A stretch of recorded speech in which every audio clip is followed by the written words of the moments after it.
Bonjour à toutes et à tous, une nouvelle carte d'Halloween. Donc je vais vous proposer aujourd'hui de réaliser une carte quasiment toute en noir et blanc, puisqu'il va s'agir donc de venir assembler différents éléments que j'ai déjà réalisés un peu à l'avance, mais je vais pour gagner du temps, pour pas vous faire une vidéo trop longue.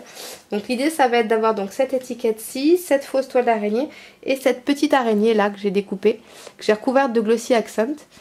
Et vous voyez, je sais pas si vous voyez bien, mais en fait je me suis loupée sur le milieu, j'ai mis trop de glossy accent, ça a cafouillé, j'ai voulu gagner du temps en la séchant sèche-cheveux et ça a fait un truc très laid. Mais pas de panique, j'ai retrouvé dans mes affaires ce petit pot de paillettes noires brillantes. Donc ce que je vais faire, c'est que je vais vous montrer comment on peut rattraper un raté glossy accent. Donc je vais vous montrer ça, mais un petit peu plus tard. Là tout de suite, ce que je vous propose, ça va être donc... On va utiliser une base de cartes blanche, mais bon, comme c'est Halloween et qu'Halloween c'est un petit peu cracra, tout ça, machin. Je vais venir vieillir artificiellement ma base de cartes en utilisant donc un encreur, voilà, un peu... pas vraiment orangé, enfin un marron un peu caramel, on va dire, qui tire sur l'orange. Alors à la vidéo, je sais que ça ressort complètement orange.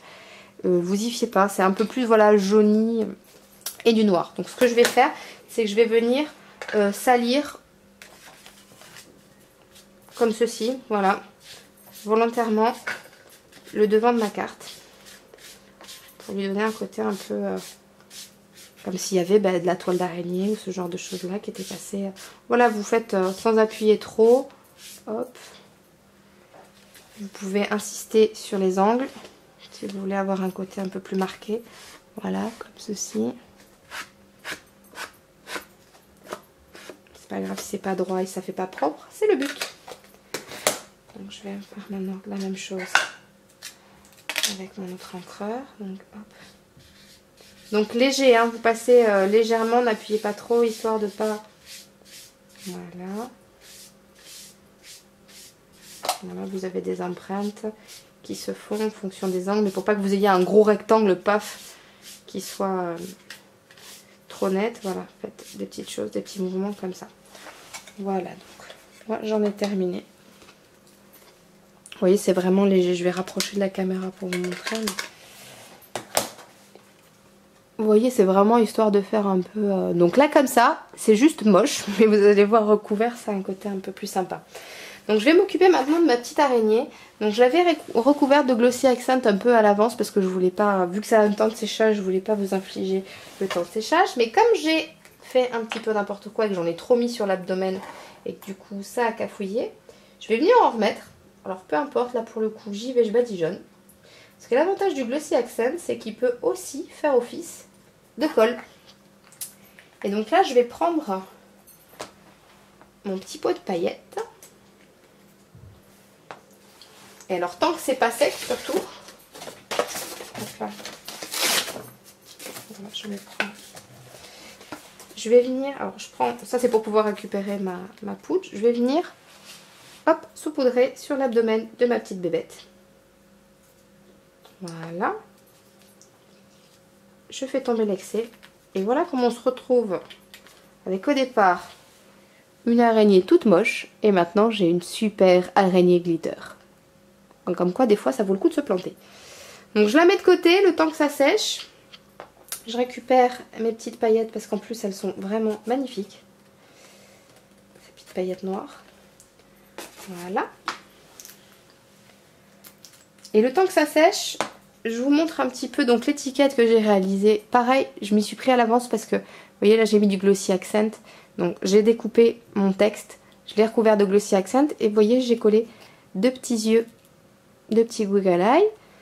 J'ai positionné mon message et j'ai maté mon étiquette avec une étiquette un tout petit peu plus grande en noir.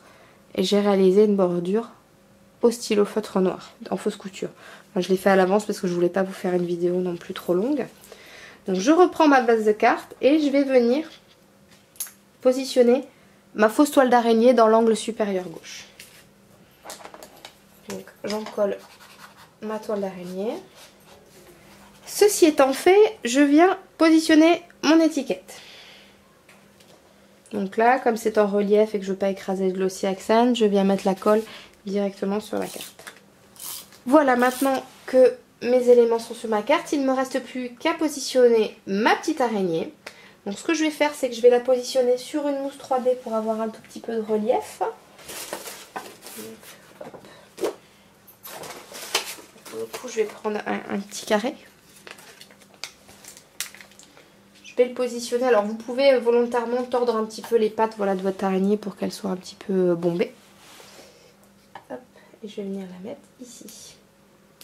Voici donc pour la petite carte araignée. Vous voyez, donc après si vous trouvez qu'il n'y a pas assez de touches, par exemple de la couleur jaune, je trouve par exemple que c'est très présent là et que ça n'est pas assez, vous pouvez éventuellement rajouter.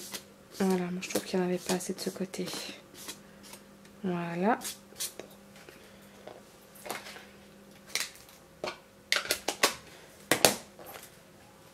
Voilà, donc vous pouvez retravailler la carte, hein, c'est toujours pareil, en fonction de vos goûts. Voilà, donc j'ai terminé pour cette petite carte araignée. J'espère qu'elle vous plaît et je vous dis à très vite.